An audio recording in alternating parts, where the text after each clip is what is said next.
Hello everyone, I'm Hamas20 and welcome back to Cryogenic Simulation. So, as we left off last episode, we unlocked the Ascended World Worm and now now can mine all of this stuff. Aquamarine, diamond, emerald, all the stuff that was difficult to get before, but now it's extremely manageable, and Starless Void Ore, which will be melted down into molten void metal cast on 64 lead crystals to produce void crystals, which was quite the pain. Now, for some reason, this guy is very slow, and he was also broken for some reason that I'm not quite sure why. The Resonant Ender wasn't going onto the fine root crystal dust, which was odd. I wasn't sure what was going on there. Luckily, it did start working again, which is good. And I did redo the whole ore processing setup over here because I realized I was being way too skimpy with the redstone and cinnabar. If we come over here, this is our black hole controller, which is filled to the brim with black hole units because I was speaking to Iteration Funk, and he was saying, oh, for the end game you are gonna need massive quantities of items, which is why I nerfed these storage drawers. You're supposed to be using the black hole tanks and chests. So I went, oh, okay. Anyways, so now the current setup, every single induction smelter has a pulverizer, pulverizing redstone ore to produce cinnabar. The cinnabar then gets thrown into the induction smelter below it in order to make all of the ores. And in the back I have item conduits filtered to each specific ore, so each induction smelter has its own ore. Then down here I have two more black hole controllers, which are holding pretty much all of the outputs. So we have almost 1 million redstone, almost 1 million redstone, almost 100,000 iron, silver, lead, tin, nickel, aluminum, pretty much everything. Literally thousands of rich slag, which is phenomenal. And then back here is just where I process the stuff from the venerated one, which is pretty good. The only issue is I kind of ran out of what's the word for it? Nutritious worm milk. I just can't produce it fast enough, and I think it's all currently going into this guy, which I think it is. But I did produce, how much do we have from the milk I did use? Let's see, 7,500 diamonds, 7,500 emerald, 28,000 aquamarine shale, 2,000 ardite, 2,000 nickel, 2,000 cobalt, 1,600 uranium, which is only going down because we're burning it for fuel. We're also storing void metal inside of here, so we have 2.7 buckets of that, which is pretty nice. I have no more want for resources. Everything is just easy. Now, why is this here? Did I overload a channel? I think it's 15 out of 16. I must be close to overloading the channel, which is why it's saying that. Anyways, I also upgraded our blood altar to the final tier. Gave ourselves the Archmage's Blood Orb, which is pretty nice. Added all the different runes. I still don't know what the optimal setup is for this, so I just kind of slapped things down where I thought they'd be useful. And from what we didn't do last episode in regards to the final chapter, Glorious HDPE and a very dense metal were the last things we needed to do. So we are able to make, and I believe it's right over here. Yep, here we go. We are able to produce HDPE pellets in addition to little bits of oxygen, which is, I need to actually vent this so it doesn't stop this from running. But we are able to now make I just had it open, why did I close it? We can make HDPE pellets, which are then put into the metal press to make HDPE rods, because we need these in order to make the empty radiation containers, which we then fill with nuclear waste in order to make the stellar grade components and some other stuff. This guy, the irradiated neutronium ingots, and I believe, no, that's the mastery token. I believe that's it, and I think that, yeah, that's going to come much later. Which is pretty nice. It's actually, here's the spaghetti, and it's not too difficult to set up. It's actually pretty, I was going to say cheap, but the mechanism machines are pretty expensive in terms of raw resources. But overall, it's pretty easy to set up. Electrolytic separator, get yourself some hydrogen, get yourself some oxygen, crush some vegetables to make biofuel, combine hydrogen, liquid plastic, and biofuel in order to make whatever this is. What does that make? Make the substrate. Substrate then goes back into this guy, the PRC, And then this guy, ethylene. What do I need the ethylene? Oh, right. You have to combine liquid ethylene in the PRC. So where am I making the ethylene? Oh, the ethylene is down here. Wait. Oh. So this recipe takes liquid plastic, hydrogen, and biofuel. It produces substrate and a little bit of ethylene. Then you just have to concentrate down that ethylene back into the liquid ethylene, and you can make your plastic. The HDPE pellet plastic, which is pretty nice. And it works at a 1-to-1 ratio, so you produce 1 substrate and 50 liquid ethylene every single time, so you pretty much always have a single pellet. And the only reason I have a little bit extra is because I messed up the pipes and vented out some of the liquid ethylene, the gaseous ethylene, into the air. Then the only other thing over here was our production of these guys, lead crystals. It's funny. As I was doing this, I was like, wait a minute. This isn't a puzzle at all. You just tricked me into doing mechanism tier 4 processing. I never do mechanism tier 4 processing. I always stop at tier 3 because it's too annoying to set up. But in order to progress, you have to set it up. So it's funny, he kind of says in the quest book, oh, I'll leave the puzzle for you to solve. But it's not a puzzle, it's just the tier 4 mechanism processing. Anyways, now that all of that was completed, we are able to come into here, and I want to store craftable, and now if I type in NA, we can craft ourselves one nanobot kit using thousands of items. As you can see there, it does cost singularities in order to make this, but now that we have essentially reached post-scarcity society, we can craft pretty much whatever we want at a touch of a button.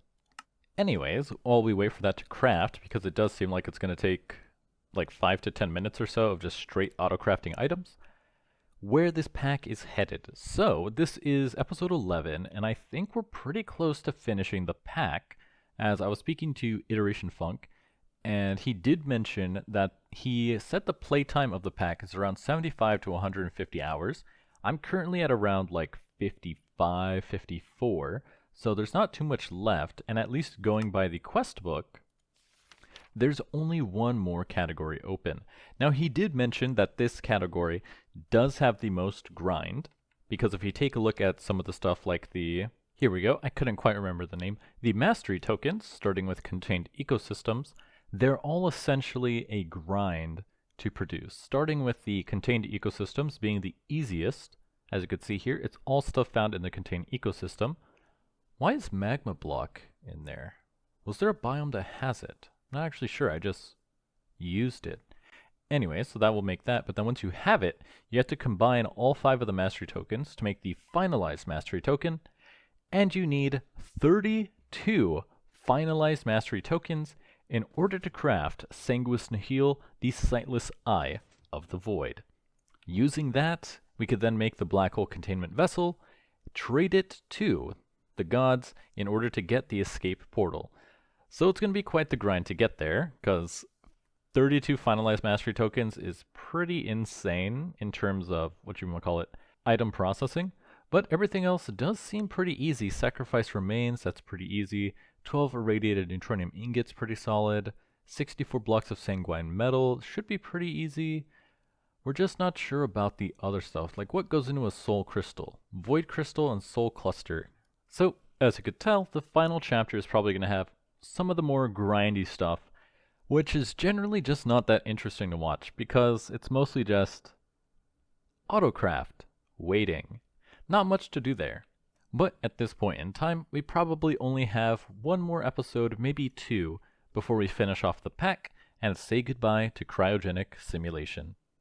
Okay, it looks like it's about done. Looks like we're mostly just waiting on the iron singularity, but it should be about finished. Yep, there we go. And then unless this doesn't craft, I'm not actually sure if this will work. It does have to go into a multi-block machine, so it could just break. Okay, it is working. It's just pretty slow. So if we come back over here, it should retrieve it, and done. 1 NAU01 nanobot kit. NAU, gotta swap this, grab that. And now if we take this guy, we can right click it over here to add to the base, or not the base, to the top.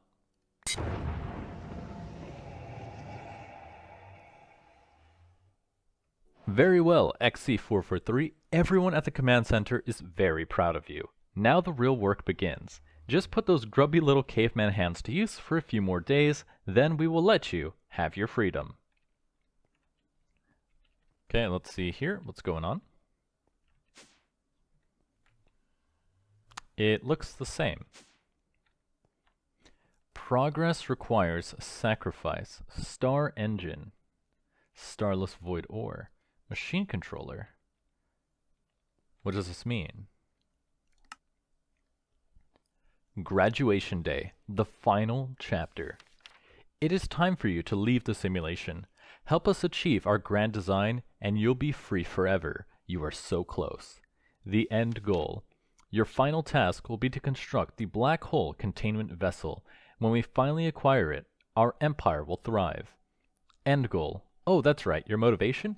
Give us the vessel and we will send you the item that will allow you to leave the simulation.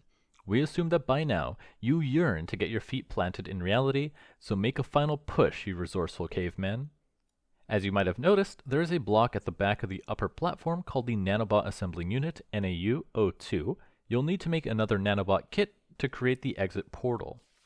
The upper platform. Let's address the elephant in the room. Yes, the signage on the upper platform states progress requires sacrifice. And yes, the massive machine you will construct on the upper levels is called the Sacrificial Star Engine. I blame our R&D team for making it all sound unsavory. I am sure that they just mean that the sacrifice will be made is the blood, sweat, and tears that is required to build it.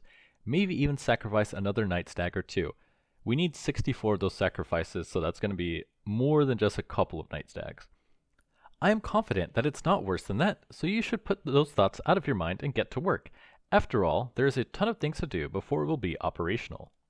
Automation requirements. These pages will give you a foundation of understanding of what automations are required in the end game. 20 to 30 million millibuckets of plastic, 24,000 silicon. The plastic is both used for polymer clay and empty radiation containers. It's recommended to run at least one LPG refinery at 1990 degrees Celsius. The silicon is mostly used for the 19,000 electrical steel ingots used in making capacitors and the nano PCB. Singularities and neutronium.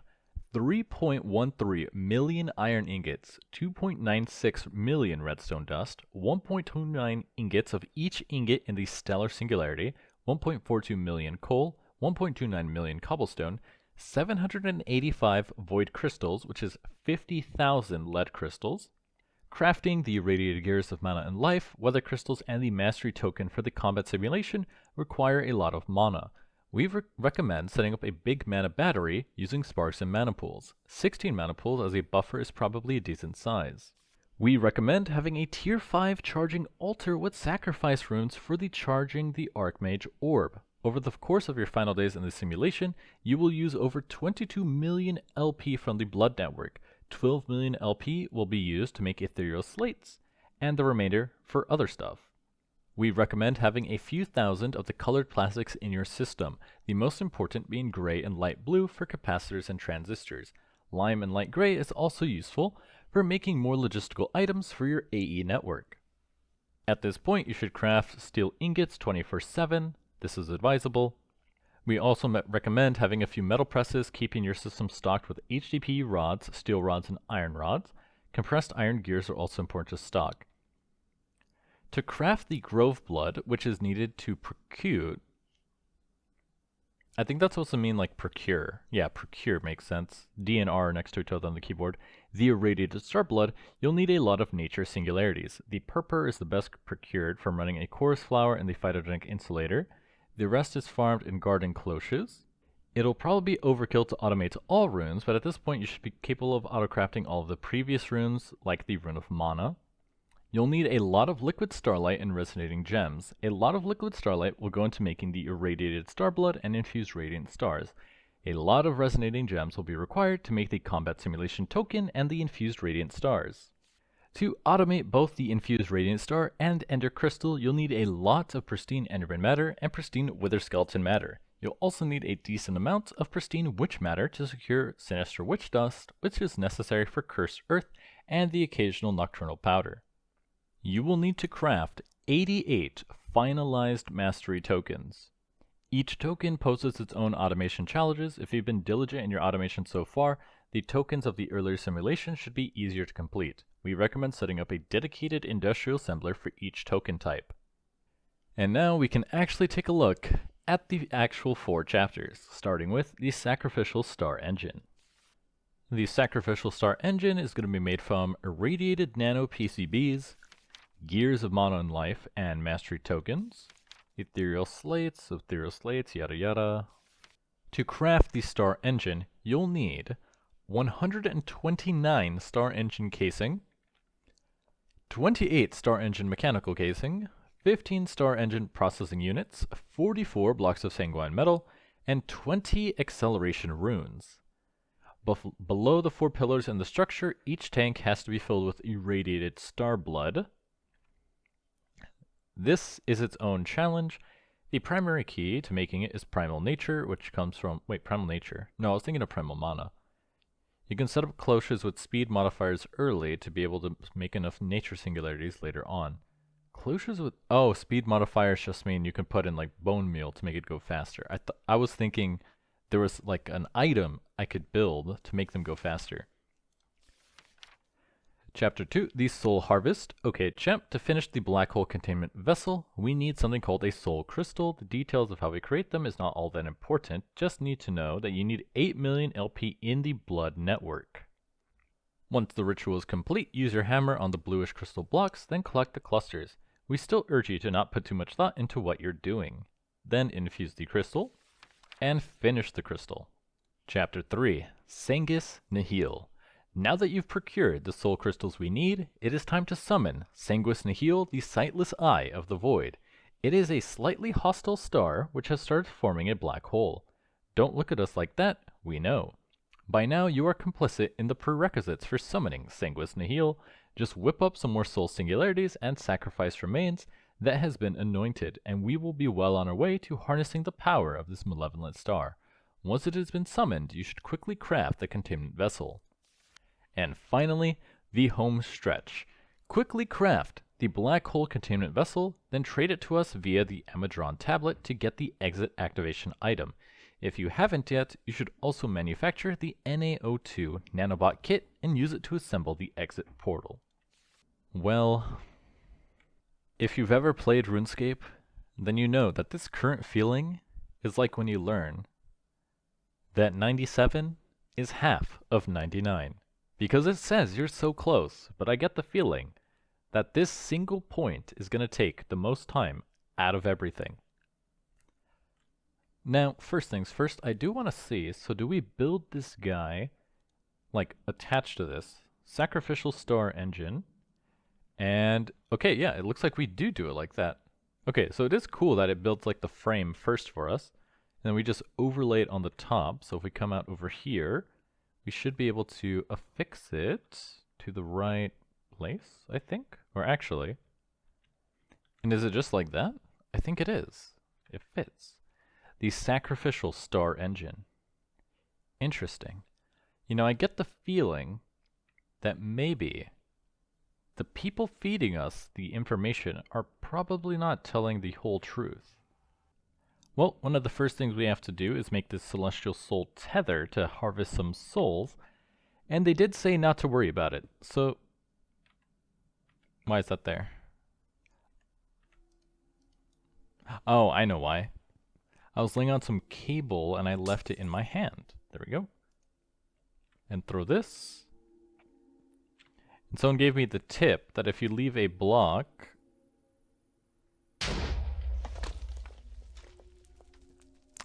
I was about to say, if you leave a block above the ritual, then it won't blow up the rest of the stuff. And I forgot to place a block above the ritual. Anyways, here are crystallized human souls, so we should be able to harvest these. And there's nothing under this, right? Yeah, so if I just ulti-mine it, it might fall down immediately. So let me build a little platform. Okay, now there's a little platform, and let's harvest some crystallized human souls. Something is telling me that maybe we're not doing something super ethical, because now that we have soul clusters which contain the souls of 7,000 humans, we have to go ahead and combine these with a void crystal to make a soul crystal with gentle whimpers can be heard from inside. They did not deserve this. And then we need 64 of these to make Sanguis Nihil. So how much is that? If we need 64 of these, so that's 64 void crystals, that's 2 stacks of soul clusters, and they have to be subdued as well. These aren't subdued, so to subdue them, we then have to combine them with Rifter Soul Vials to subdue them. Interesting. You know, something tells me we're doing something very evil. Okay, so I gotta say, making a bunch of vegetables, pretty annoying, but you needed them in order to craft, where is it? This guy, this, no, not this one. Where did they come in from? There it is. So, you need a metric ton of nature essence, which is crafted from 9 different, natural items, all easily growable. That's not an issue. But then you need 512 of these to make 1 singularity, and then you need 32 of these singularities to make 1 dense chlorophyll sap. Luckily, 1 dense chlorophyll sap produces 4,800 of this on average of this primal nature, and you only need 1 bucket of it in order to make 1 bucket of growth blood, and then you only need 1 bucket of growth blood to make 2 buckets of irradiated star blood, and then you only need 32 buckets of irradiated star blood to do the sacrifice for Sanguis Nihil. So it's not too expensive, but holy crap, it did take my entire day. But as you can see from our inventory, we have everything we need. Luckily, once you set up, what's the word I'm looking for? Once you have all the infrastructure set up, it's mostly just waiting and setting up new systems. But since it's all automated, as you set up new systems, you're progressing and building out all the other stuff needed in order to make your finalized mastery tokens. But now, progress requires sacrifice. We're going to load in our items. We're going to come on this side. And now it's progressing very, very slowly to produce Sanguis Nihil, the sightless eye of the void. A star not born of gravity, but of debt. It burns with the weight of 1 million stolen lives. And there we go. It's almost complete. 98, 99. I don't actually know where the output is on this. Is it down here? Is it up here? Is there an item output on this? Oh, there is. 1 Sanguis Nihil, the sightless eye of the void. Now we very quickly come to this conspicuous chest I've placed, take this, and combine it into the black hole containment vessel. Then we take our Amadron tablet, we store this guy inside, and we send it off for quest 1 escape portal. And here it is. The escape portal, a way out, a yearn to wake up. So now we take our NAU O2 kit, click it here, and build the escape portal. That's it, XC443. The road to freedom is straight ahead. Just give us the black hole containment vessel and we will let you go. Don't think of the consequences. Just think of breathing real air for the first time. Is this it? Are we truly free? Have we beaten the simulation?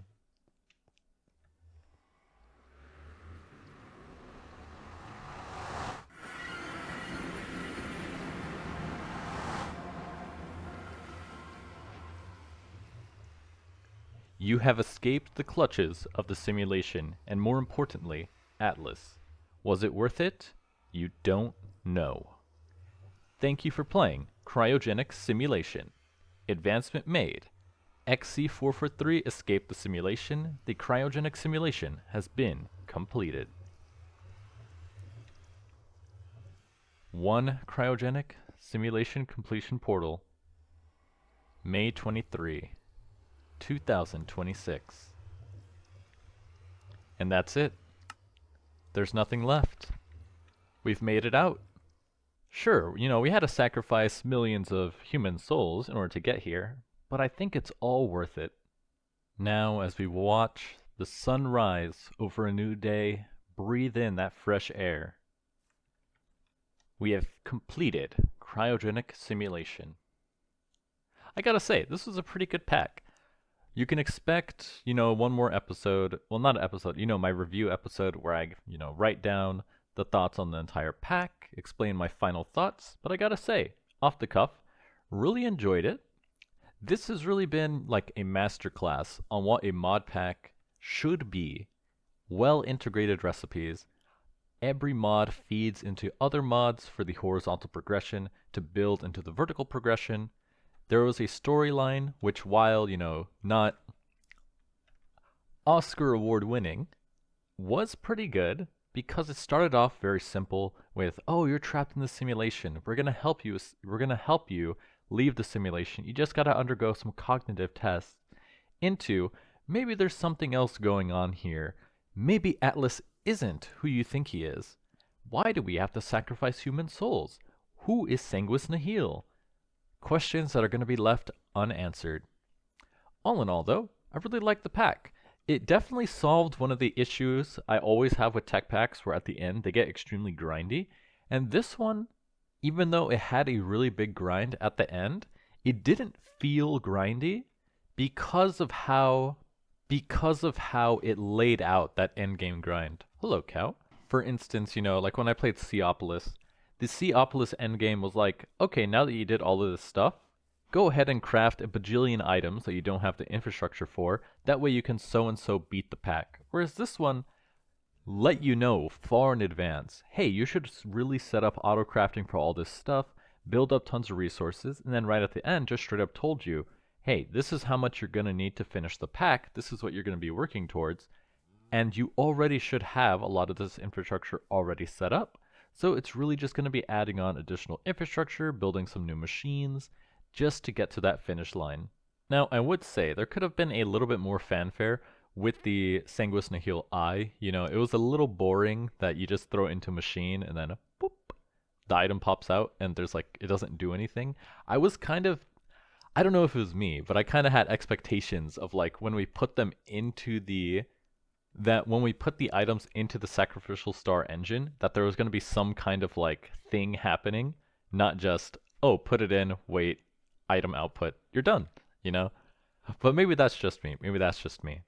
But as always, I'm your host, Hamas28, and I'll see you all next time.